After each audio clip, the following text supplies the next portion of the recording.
Hi, my name is Gary Heine. And I'm Valerie Causin, and we're the Food Growing People. And we'd like to talk to you today about some things that you can do when you're in the downtime, when there's not a lot of outdoor activities happening like it is right now in the Northern Hemisphere, in colder parts of the country.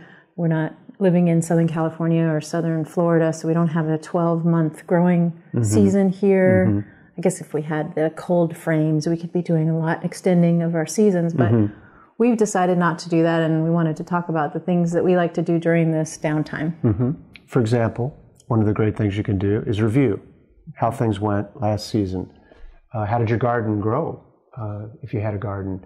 What worked, what didn't work, what is good for your yard and what is not good for your yard, and the conditions you have in your yard.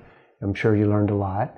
What did you like? What didn't you like? Did you have enough of something? Do you feel like growing more this coming year would be good? Did you like one of the types of tomatoes you grew, but you didn't like another one?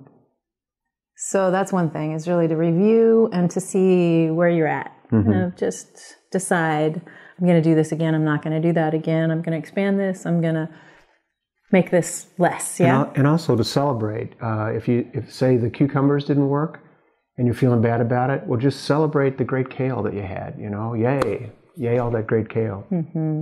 So that's one thing, is to review. And then another that we like to do is to connect with community, because most people are spending more time inside.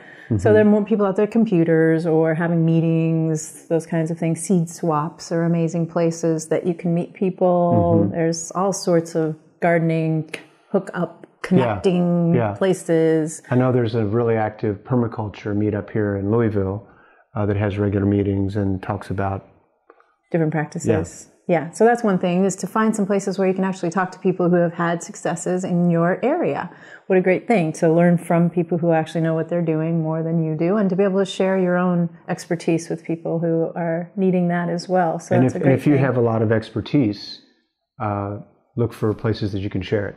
That's right. So connecting with community is one way. And then the other thing that we're sort of playing with is planning. Like really getting into, do we want to do starts this year? Haven't done starts for a few years here in this house, and that extends the growing season outdoors by a few weeks or even longer if you start your tomatoes or your greens inside.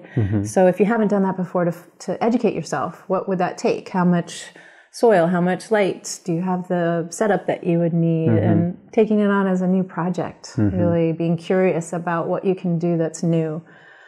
Or maybe you might say, well, you know, I'd like to grow some melons of some sort. I love melons. I'd like to try some melons. So it's a chance to get the seed catalogs and look up the different kinds of melons that are available to grow and see if something strikes your fancy. Yeah, so it's creativity, planning, review, being light and airy about what happened or didn't happen, connecting with other people.